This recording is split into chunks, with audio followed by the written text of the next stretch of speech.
ଏକ ପଦରୁ 5 ପଦ, ଜିସାୟ 2 ପର୍ବ 1 ପଦରୁ 5 ପଦ।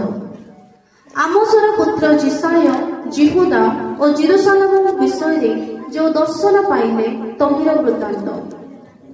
ଶେଷ କାଳରେ ଏରୂପ ଘଟିବ, ସଦାପ୍ରଭୁଙ୍କ ଗୃହର ପର୍ବତ ଗଣର ଶିଖର ଉପରେ ସ୍ଥାପିତ ହେବ ଓ ଉପପର୍ବତ ଗଣ ଅପେକ୍ଷା ଉଚ୍ଚୀକୃତ ହେବ, ଆଉ ସମୁଦାୟ ଗୋଷ୍ଠୀ ସ୍ରୋତ ପରି ତହିଁ ମଧ୍ୟକୁ ବହି ଆସିବେ।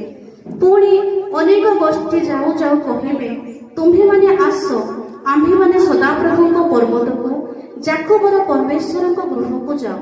ତହିଁରେ ସେ ଆପଣା ପଥ ବିଷୟ ଆମ୍ଭମାନଙ୍କୁ ଶିକ୍ଷା ଦେବେ ଓ ଆମ୍ଭେମାନେ ତାହାଙ୍କ ମାର୍ଗରେ ଗମନ କରିବା। କାରଣ ସିଓନ ଠାରୁ ବ୍ୟବସ୍ଥା ଓ ଜେରୁସାଲେମ ଠାରୁ ସଦାପ୍ରଭୁଙ୍କର ବାକ୍ୟ ନିର୍ଗତ ହେବ। ପୁଣି ସେ ଦେଶୀୟମାନଙ୍କ ମଧ୍ୟରେ ବିଚାର କରିବେ ଓ ଅନେକ ଗୋଷ୍ଠୀ ସମ୍ବନ୍ଧରେ ନିଷ୍ପତ୍ତି କରିବେ। ତହିଁରେ ସେମାନେ ଆପଣା ଖଡ଼୍ଗ ଭାଙ୍ଗି ଲଙ୍ଗଳର ଫାଳ କରିବେ ଓ ଆପଣା ଆପଣା ବର୍ଚ୍ଛା ଭାଙ୍ଗି ନିର୍ମାଣ କରିବେ। ଏବଂ ଦେଶୀୟ ଲୋକେ ଅନ୍ୟ ଦେଶୀୟ ଲୋକଙ୍କ ବିରୁଦ୍ଧରେ ଖଡ଼୍ଗ ଉଠାଇବେ ନାହିଁ, କିମ୍ବା ସେମାନେ ଆଉ ଯୁଦ୍ଧ ଶିଖିବେ ନାହିଁ। ହେ ଯାକୋବ ବଂଶ, ଆସ, ଆମ୍ଭେମାନେ ସଦାପ୍ରଭୁଙ୍କ ଦୀପ୍ତିରେ ଗମନ କରୁ। ଏହା ଈଶ୍ୱରଙ୍କ ବାକ୍ୟ।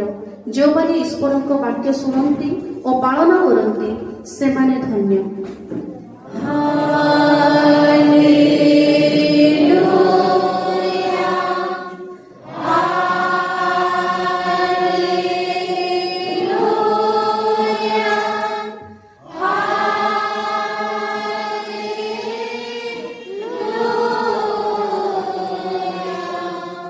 ଆମ୍ଭେମାନେ ପୃଥିବୀର ସମୁଦାୟ ଖ୍ରୀଷ୍ଟିଆନ ମଣ୍ଡଳୀ ସହିତ ଆମ୍ଭମାନଙ୍କର ଖ୍ରୀଷ୍ଟୀୟ ବିଶ୍ୱାସ ସ୍ୱୀକାର କରିବା।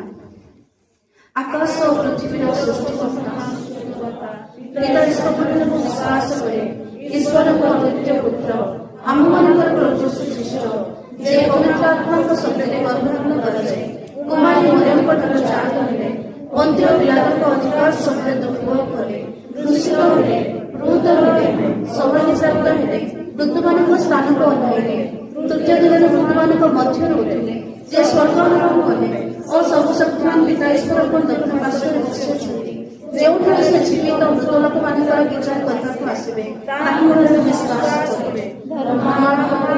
ଏକ ପବିତ୍ର ଖ୍ରୀଷ୍ଟିଆନ ମଣ୍ଡଳୀରେ ସାଧୁମାନଙ୍କ ଏକ ମତରେ ପାପ କ୍ଷମାରେ, ଶରୀରର ପୁନରୁତ୍ଥାନରେ ଓ ଅନନ୍ତ ଜୀବନରେ ବିଶ୍ୱାସ କରେ। ଆମେନ୍।